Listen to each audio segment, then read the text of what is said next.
Ready to go? At Metro Transit, we are.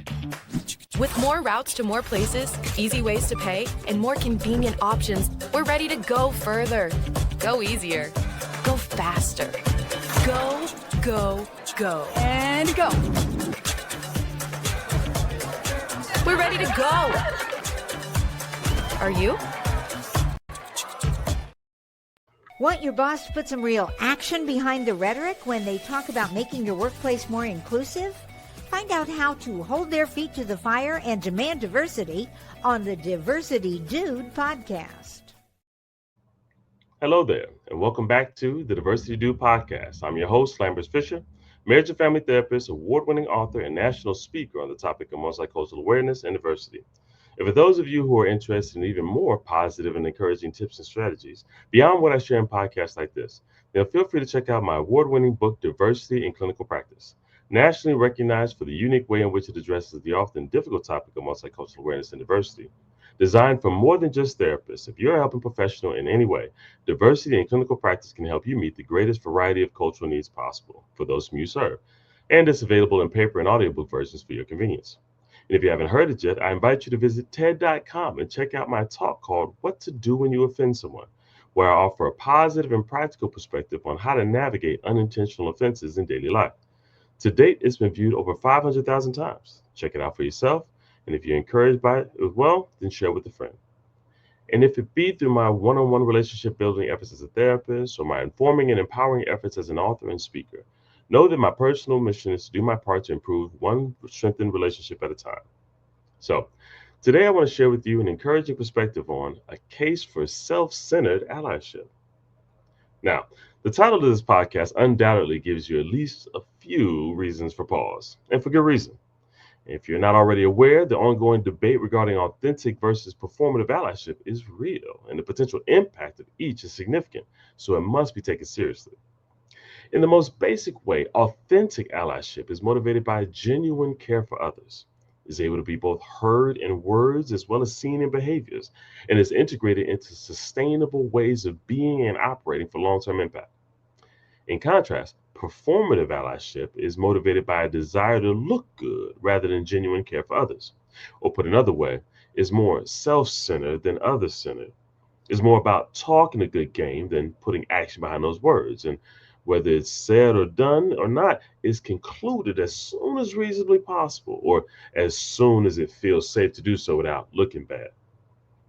These distinctions often get brought up when there are calls for individuals and leaders, small organizations, and large corporations to be called on to stand up for diversity, equity, inclusion initiatives and programs, intended not to put those at the bottom at the top and those at the top at the bottom, nor to give unqualified people jobs and leave qualified people out, but instead, they're intended to give everyone an equal opportunity for their hard work and ability to contribute the chance to be seen. It is in these efforts where some make authentic efforts to provide equal, meaningful, and sustainable opportunities for all, while others make performative efforts to look like they're doing so on an outside, while maintaining the unequal practices on the inside, the ones that advantage some but disadvantage others. Now, here's where things get interesting. The question then becomes, how do you get people to transition from performative allyship to authentic allyship? I mean, that's the goal, right? Some unfortunately believe that the goal is to identify and praise authentic allies and identify and cancel performative allies. Unfortunately, as practices like this abound, performative allies will simply fight harder to protect themselves and their existing unequal ways of operating from what they perceive to be an unwarranted attack designed to take away what they have and negatively impact their lives. When this belief gets locked in, spending time to show them the error of their ways or convince them to change by highlighting all the people currently feeling disadvantaged will have no impact whatsoever. Why? Because they're horrible people? Not necessarily. Often it's because they will unfortunately hear only other people are hungry, so you should go hungry instead, so they don't have to. As a result of this misinterpretation, no change gets made, and each side will continue to see each other as a threat to their well-being. However, this need not be the case. There's another path from performative allyship to authentic allyship that doesn't require self-judgment or shame. nor does it require the complete and instantaneous change of heart and accountability that is conveyed in authentic allyship. A potential transition stage between performative and authentic allyship can be self centered allyship. Let me explain. When I say self centered allyship, I simply refer to allyship that's motivated, at least initially, by an increased awareness of how allyship toward others also benefits themselves. You can call it mutually beneficial if you like to, as long as you acknowledge that in this transition stage, the motivation comes from the majority of the benefit coming to them. Some of you might then ask, so how is that different from performative allyship? Well, performative allyship tends to say circumstances where the goal is truly and only to benefit oneself and only to look like they're benefiting others. And if somehow someone else actually benefits in the process, and then it is seen as an unfortunate accident, and then portrayed as intentional and planned all along, and then they use it to pacify those that are longing for equality and say, don't say I never did anything for you. In contrast, the transition stage of self centered allyship conveys circumstances where leaders can newly see the unequal results of their seemingly well intentioned actions. However, they don't know how to make changes toward fair and equal practices that don't also require them to sacrifice or inconvenience themselves severely.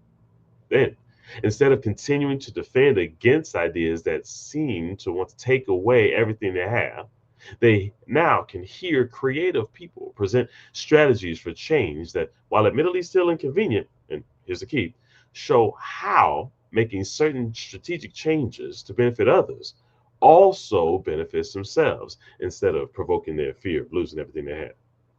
In cases like these, where changes indeed get made, the motivations may not have been as authentic, as meaningful, as sustainable as authentic allyship would convey, nor are they as deceptive or manipulative as performative allyship conveys. No, self centered allyship is somewhere in between. Now, someone might also then ask, I see your point, Lambers, but why would anyone want to settle for anything less than true, authentic allyship? And there's definitely merit to that standard. However, I'm not promoting self centered allyship as an alternative to authentic allyship. Instead, self centered allyship can be an acceptable temporary transition stage that helps one feel less of a need to protect themselves against performative allyship ways of being and slowly open their eyes to a genuine, authentic allyship way of being in their own time, in the process, while helping others along the way. To help you understand this more clearly, I'm reminded of many of the couples who I get a chance to see as a marriage and family therapist. Many of the couples who I see seek support because not only do they feel as though their relationship needs are continually going unmet, but they also believe their partner doesn't even care enough about their needs to meet them in the first place. Often, while each partner spend all of their emotional energy on trying to convince their partner to care enough to change to meet their needs, their partner is spending time defending their right to continue to do the things, hear me out, that meet their own needs, not realizing the impact of their way of meeting their own needs is having a negative impact on their spouse, and also not knowing any other way to do so. What begins to turn these things around is first helping each other see that their partner has legitimate needs as well as their own. Second, that some of their efforts that they are reasonably taking to meet their own needs negatively impact their ability to meet their partner's needs and for their partner's needs to continue to go unmet. And third, finding new ways to meet their own needs while also meeting each other's needs.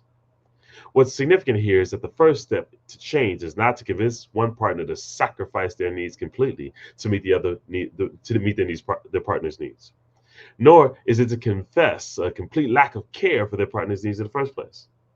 No, the first step is to help identify ways in which helping their partners get their needs met also helps improve their own relationship interactions with their partner. This opens the door for accepting personal inconvenience alongside of mutual benefit. And sure, as mutual growth builds, there will be opportunities for mutual volunteer sacrifice later. But by then, it won't feel like a sacrifice because mutual vulnerability and trust will lead the way. With all this in mind, my hope for you is that you will be able to make the most of opportunities to help people progress in their allyship efforts. While authentic allyship remains the ideal goal, I encourage you to resist the temptation of viewing anything other than 100% self-sacrificing DEI efforts as inauthentic and deceptive performative allyship. Keep an eye out for opportunities to show businesses and leaders how DEI initiatives and programs may benefit those who have felt left out and unfairly treated for years, but also help the organization and their bottom line as well. Show them how helping meet a greater variety of needs within the organization increases morale, retention, as well as the creativity of ideas generated from businesses all around. With all this in mind, my hope for you is that you will be able to help make the most of opportunities to help people progress in their allyship efforts. While authentic allyship remains the ideal goal, I encourage you to resist the temptation of viewing everything or anything other than 100% self-sacrificing DEI efforts as inauthentic and deceptive performative allyship. Keep an eye out for opportunities to show businesses and leaders how DEI initiatives and programs may benefit those who have felt left out and unfairly treated for years, but also helps the organizations and their bottom line. Show them how helping meet a greater variety of needs within the organization increases morale, retention, as well as the creativity of ideas generated from that business. In addition, meeting a greater variety of needs outside of the organization positively impacts how businesses are viewed, expands customer bases, and provides a sense of relational and financial stability that can benefit everyone in an organization, from the top to the bottom. And yes, it may begin with a self-centered motivation, but the hope is that it wouldn't remain there over time, that the mutual benefits will be so clear that they thank you for helping them see what they later realized they could have seen all along. Self-centered allyship is not a final goal, but it can be a sign of progress. And progress is better than resistance, and it can bring hope for even more change and growth down the road. And with that, I'll say thanks for listening in to the Diversity Do podcast. If you have any diversity-related questions that you'd like me to address on an upcoming podcast, or if your organization is in need of a shame-free and empowering guest speaker or training on this often sensitive topic, then feel free to reach out to me directly at www.diversitymadesimple.com.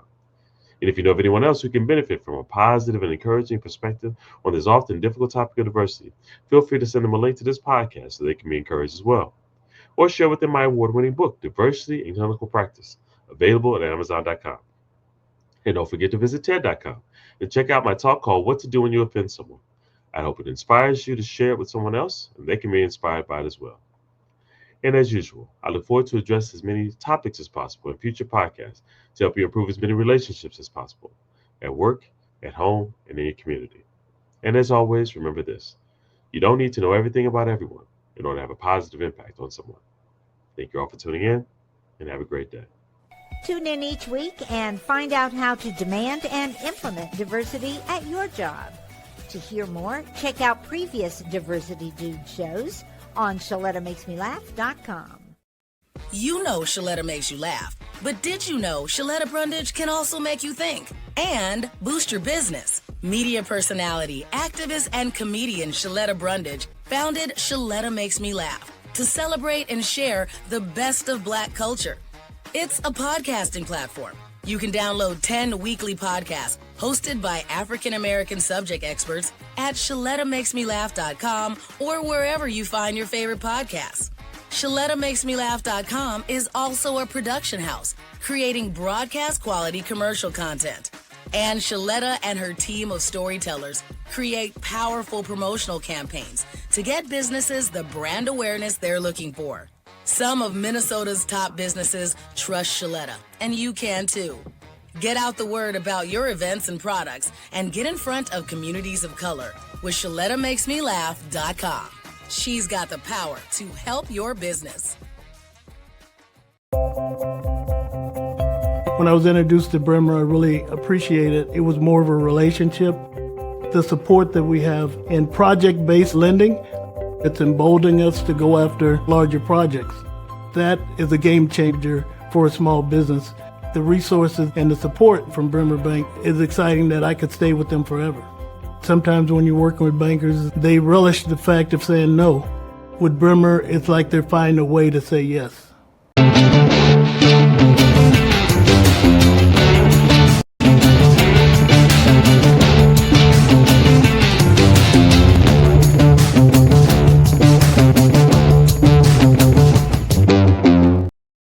What's What's up, everyone? It's Shaletta. I'm here getting a phone for one of my newly minted teenagers with Xfinity Mobile. They've got great options, affordable plans, and solid coverage that works for our whole family.